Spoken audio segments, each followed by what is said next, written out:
अगर किसी को श्रीमद् चैतन्य महाप्रभु की कृपा प्राप्त करनी हो तो उससे पहले उसको श्री नित्यानंद प्रभु की कृपा प्राप्त करनी होगी। तो ये जो जैसा मैंने बताया कि ये श्री रघुनाथ दास गोस्वामी जी की के जीवन चरित्र के ऊपर से ये जो कथा है, इसके माध्यम से हम बताएंगे कि ये जो दधीचीड़ा फेस्टिवल है, महोत्सव, उसकी शुरुआत कैसे हुई। तो रघुनाथ दास गोस्वामी 6 वृंदावन के गोस्वामियों में से एक थे और श्रीमद् चैतन्य महाप्रभु के अंतरंग पार्षद और प्रिय भक्त थे। श्री रघुनाथ दास गोस्वामी है वो केवल छाछ पी के अपना जीवन यापन करते थे। बहुत कम ऐसा छाछ पीते थे और अपना जीवन है वो बिताते थे, एकदम तपस्या करते थे और कठोरता का पालन करते थे।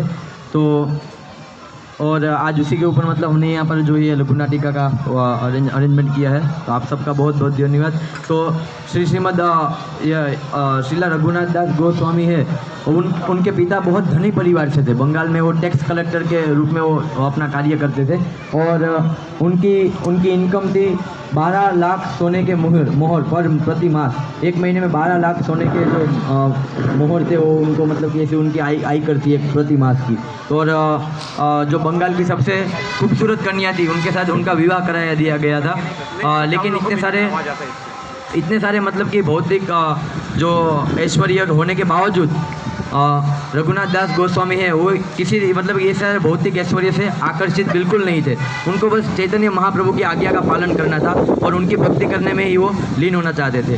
तो इस बात का जब पता चला उनके पिताश्री गोवर्धन मजमूदार और हिरण्य मजमूदार उनके चाचा जी को, तो वो चिंता करने लगे कि ये जो हमारा बेटा है रघुनाथ दास गोस्वामी वो कहीं अपना घर छोड़ के मतलब ऐसे चैतन्य महाप्रभु के आंदोलन में ना चला जाए। हाँ, तो इसीलिए वो उनको घर पे रहकर भक्ति करने के प्रोत्साहन करते थे।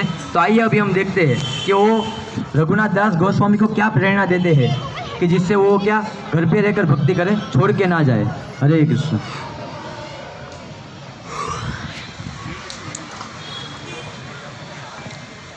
भाई मजमूदार, आज तो इतना चिंतित क्यों लग रहा है? भाई क्या ही बताओ, ये जो रघुनाथ है। रघुनाथ? क्या हुआ रघुनाथ को? हाँ भैया, ये रघुनाथ को मेरे को इतनी चिंता सताती है कि ये रघुनाथ मेरा एक इकलौता पुत्र है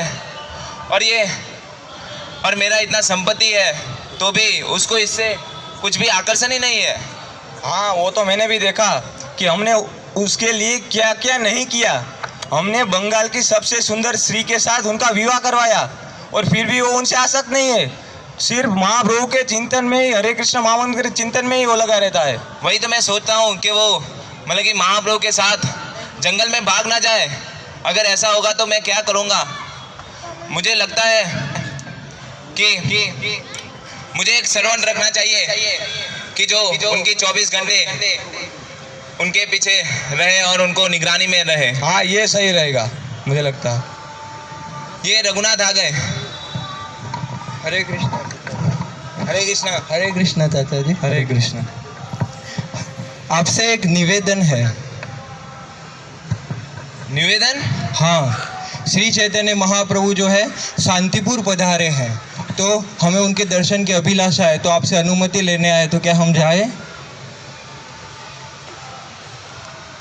अनुमति तो दे देता हूँ, पर मैंने सोचा है कि एक सर्वेंट भी आएगा मेरा कि जो तुम्हारे 24 घंटे तुम्हारे पास रहेगा। तो ये क्या आपको मंजूर है? स्वीकार्य है। नौकर, ये रघुनाथ 5 दिन की यात्रा में जा रहे हैं बाहर, तो उनके पास आपको 24 घंटे उनके साथ ही रहना है और उनकी निगरानी करना है कि कहीं पे भाग ना जाए। हरे कृष्ण। बड़े दयालु है। हरे कृष्ण। हरे।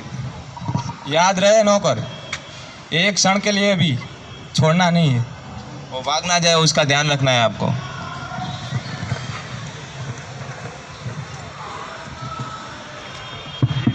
तो पिता गोवर्धन मजमूदार। प्रभु देखिए, रघुनाथ दास आपके दर्शन के लिए आए हैं। महाप्रभु, महाप्रभु, ये दास आपकी करुणा और कृपा के लिए इधर आया है। महाप्रभु, ये संसार में मेरे पास बहुत भौतिक ऐश्वर्य, सुंदर स्त्री, आपकी कृपा से बहुत धन संपत्ति है, पर फिर भी हृदय को संतुष्टि नहीं मिलती, फिर भी मन अशांत रहता है। मेरा ये सब में मन नहीं लगता। मैं आपकी सेवा में संलग्न होना चाहता हूँ। मुझे आपकी सेवा में ये तुच्छ दास को स्वीकार करिए। अरे रघुनाथ, मूर्ख मत बनो। आप अभी घर जाओ और भौतिक संसार में उसमें आसक्त मत हो जाओ। मन में अनासक्त रहते हुए ऐसे कार्य करो कि सबको लगे कि आप उससे आसक्त हो, लेकिन मन में हमेशा भगवान श्री कृष्ण का चिंतन करो। ऐसे करते करते एक दिन भगवान श्री कृष्ण की कृपा आपके ऊपर बरसेगी और उस कृपा के बल के ऊपर आप इस भौतिक संसार को पार कर सकोगे। और जिस दिन आपको भगवान श्री कृष्ण की कृपा प्राप्त होगी तो आपका उद्धार निश्चित है। तो अभी आप अपने घर जाओ, अपने कर्तव्य का पालन करो और तब तक आपको राह देखनी पड़ेगी। ठीक है, जो आ गया महाप्रभु।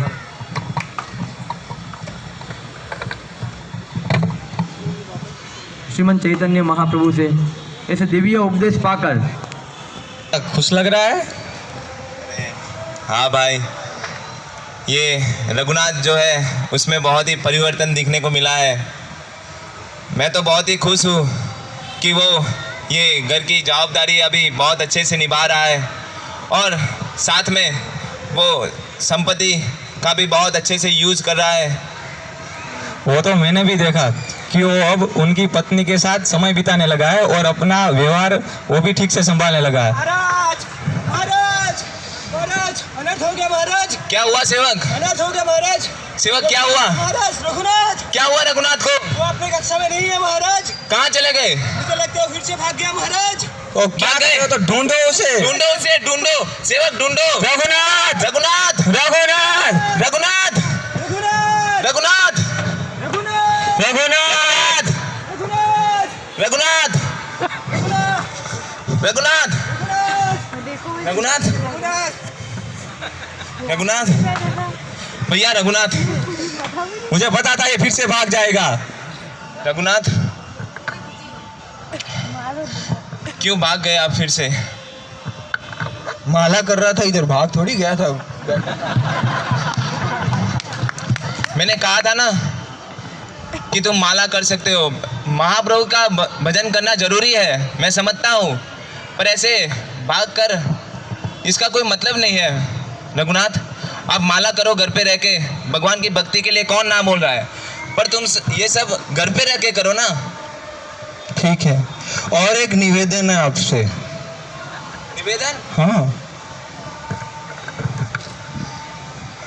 निवेदन? हाँ, श्रीमान नित्यानंद प्रभु पानीहाटी पधारे हैं, तो उनके दर्शन के लिए जाने देंगे तो और अच्छा है। सेवक साथ में रखूंगा, सेवक आएगा, सेवक आएगा, भागूंगा नहीं सेवक। मैं तो कह रहा हूँ कि इसको रस्सी से ही बांध दो, क्योंकि ये बहुत भाग जाता है। भैया, ये रस्सी, ये इतना इंद्र के समान मैंने इसको धन दिया, उससे नहीं बंधा ये रघुनाथ। और ये इसके पास जो स्त्री है वो ये अप्सरा के समान है, उससे ये रघुनाथ नहीं बंधा, तो ये रस्सी से क्या बंधेगा भैया? ये नहीं बंध पाएगा। आपकी अनुमति हो तो जाए। सेवक आएगा पिताजी। अनुमति तो दी ही है, तो ये सेवक तुम्हारे पास रहेगा। ये अभी दूसरे 5 दिन के लिए जा रहे हैं पानीहाटी, तो आपको उनके साथ 24 घंटे रहना है और उसकी निगरानी रखिए कि कहीं भाग ना जाए फिर से। याद रहे सेवक, एक क्षण के लिए भी नहीं छोड़ना।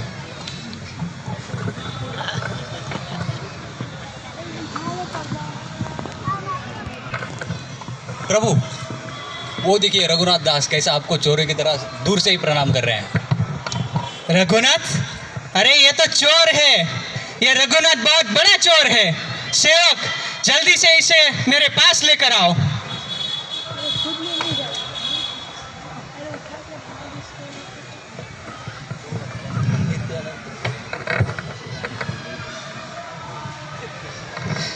रघुनाथ, हाँ प्रभु। तुम बहुत बड़े चोर हो और मैंने सुना है कि तुम्हारे पिता ने बहुत सारी संपत्ति एकत्र की है, तो तुम्हें सजा जरूर मिलेगी।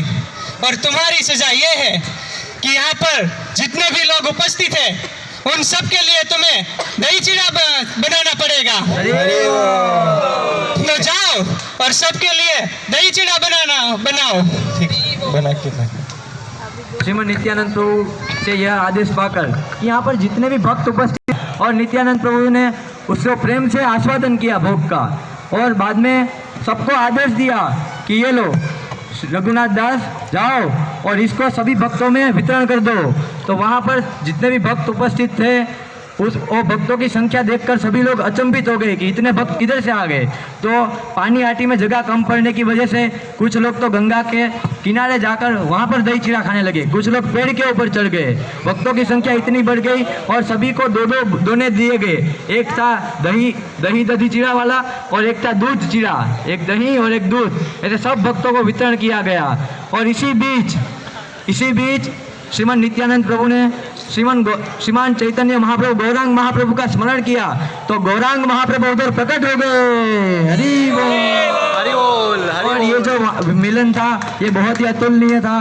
तो और बाद में एक घड़े में से नित्यानंद प्रभु ने दही चिड़ा लेकर श्रीमान चैतन्य महाप्रभु को खिलाया और चैतन्य महाप्रभु ने भी वही घड़े में से नित्यानंद प्रभु को खिलाया।